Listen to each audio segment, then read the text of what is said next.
ये बात आपकी सही है कि हम लोगों का जो राजनीतिक नेतृत्व है और उस राजनीतिक नेता वर्ग के जो सदस्य हैं, पॉलिटिकल क्लास जिसको बोलते हैं, हम लोग पॉलिटिकल क्लास बोलते हैं, उसके जो सदस्य हैं, वो पहले अपनी पिछली पीढ़ी के मुकाबले बहुत कम पढ़े लिखे हैं। और उनकी भाषा शैली में भी वो चीज़ दिखाई पड़ती है। जो पिछली पीढ़ी थी, यानी जवाहरलाल नेहरू और डॉक्टर लोहिया और उनसे प्रभावित नेताओं की जो पीढ़ी थी, वो पीढ़ी एक राष्ट्र निर्माण करते हुए एक पेडागोजिक प्रोजेक्ट चला रही थी। यानी लोग एक समाज को शिक्षा देने का काम भी करती थी। आप इन सब लोगों के व्याख्यानों को आप पढ़िए, ये लोग लगातार समाज को शिक्षा देते हुए नजर आते हैं। दिलचस्प बात यह है कि नरेंद्र मोदी के रूप में हमको जो नेता प्राप्त हुआ है, जो एक लंबी दूरी का घोड़ा है, पहले हम लोग मानते थे कि लंबी दूरी का घोड़ा साबित नहीं होगा, लेकिन वो लंबी दूरी के घोड़े साबित हुए हैं। वो व्यक्ति भी एक पेडागोजिक प्रोजेक्ट चला रहा है। आप देखिए, नरेंद्र मोदी ने बहुत सारी ऐसी युक्तियां और माध्यम खोजे हैं, जैसे कि वो मन की बात करते हैं। आप मन की बात को ध्यान से देखिए, उसमें आमतौर पर पॉलिटिकल बातचीत ना के बराबर करते हैं उसके अंदर। शायद ही कभी मन की बात में उन्होंने कभी वो छात्रों को संबोधित कर रहे हैं, कभी नौजवानों को संबोधित कर रहे हैं, कभी वो गृहिणियों को संबोधित कर रहे हैं। इस तरह की मन की बात हर हफ्ते वो मन की बात करते हैं, और उस मन की बात में एक तरह का उपदेशात्मक प्रवृत्ति उनके अंदर बहुत है। उनके चुनावी भाषणों को आप एक तरफ कर दीजिए, उनका किरदार अलग होता है। चुनावी भाषणों में वो बहुत ही व्यंग्यात्मक हैं, बहुत कई जगह तलखी बहुत होती है, आरोप प्रत्यारोप, टांग खिंचाई, उठापटक बहुत है उनके चुनावी भाषणों में। नहीं, सत्य की परिभाषा भी वहां दूसरी होती है कि मैं जो कहता हूं, हाँ, अलग एक वक्ता के तौर पर, और एक देश के प्रधानमंत्री नहीं, देश के प्रधान वक्ता भी है। वो अपने आप को प्रधान सेवक कहते हैं, मैं तो कहता हूं वो देश के प्रधान वक्ता है। वो हर वक्त बोलते रहते हैं, और आप बोलने का उनका तरीका देखिए, धीमी गति से बोलते हैं वो। हम और आप उनके मुकाबले जरा तेज गति से अपने हमारे मुंह से निकलते हैं।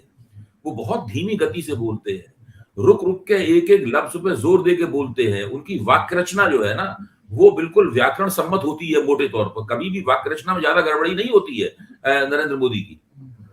इस सब का उन्होंने बहुत अभ्यास बना लिया है। वो यूं करके इस तरह की ये जो मेरे हाथ की मुद्रा आप देख रहे हैं ना, जब वो समझाने की मुद्रा, तो लगातार वो सारे देश को समझा रहे हैं। आपको देखिए, ट्रंप भी इसी तरीके से बोलते थे।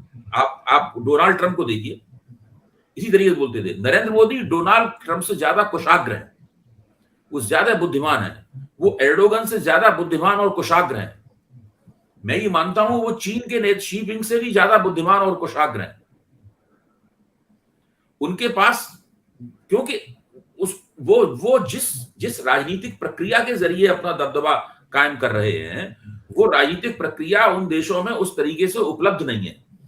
जिस समाज के अंदर उन्हें अपना दबदबा स्थापित करना है, वो समाज भी वहां पे वैसा नहीं है। भारतीय समाज उनसे बिल्कुल अलग तरीके का है। यहाँ की विविधता की कोई सीमा नहीं है यहाँ पर। तो ऐसे देश को एक मंच से खड़े होकर एक व्यक्ति संबोधित करे, ये हैसियत बहुत कम लोगों को प्राप्त हो पाती है। मैं तो ये मानता हूं कि कुल मिला के आजादी के बाद 3 लोगों को ये हैसियत प्राप्त हुई है अभी तक। वो पहले थे जवाहरलाल नेहरू, दूसरी थी इंदिरा गांधी, और तीसरे नरेंद्र मोदी। मैं नहीं मानता हूं अटल जी बहुत अच्छे वक्ता थे, बहुत ही बेहतर वक्ता थे, लेकिन ये हैसियत उनको, शायद वो दूसरा चुनाव अगर जीत जाते तो हो सकता है वो हैसियत ये प्राप्त कर लेते। वो कभी भी उनकी आवाज कभी भी दक्षिण भारत ने नहीं सुनी, उनकी आवाज पूर्वी भारत ने कभी नहीं सुनी, अटल बिहारी वाजपेयी की आवाज। लेकिन नरेंद्र मोदी की आवाज दक्षिण भारत का एक हिस्सा सुनता है, और पूर्वी भारत तो पूरा सुनता है, पश्चिमी भारत भी सुनता है, मध्य भारत भी सुनता है उनकी आवाज, और उत्तर भारत भी सुनता है।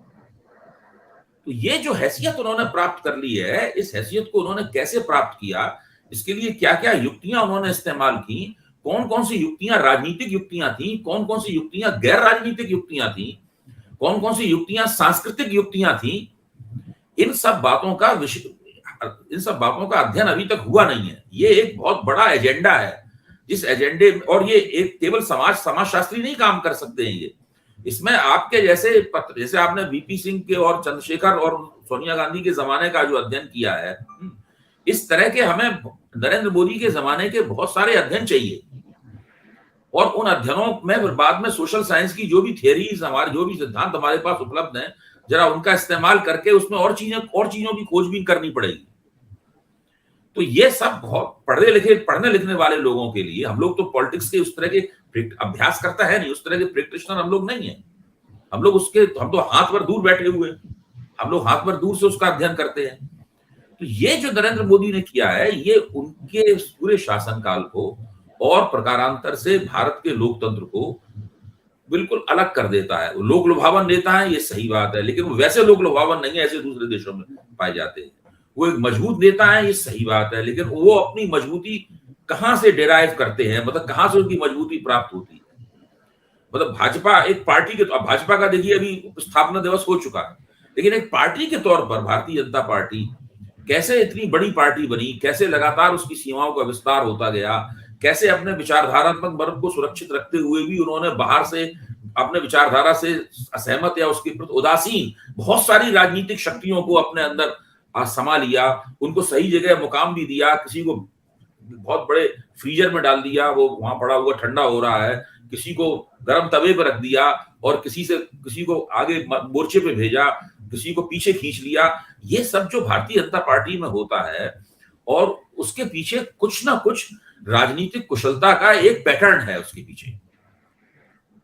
वो राजनीतिक कुशलता का पैटर्न ये कांग्रेस से भिन्न है।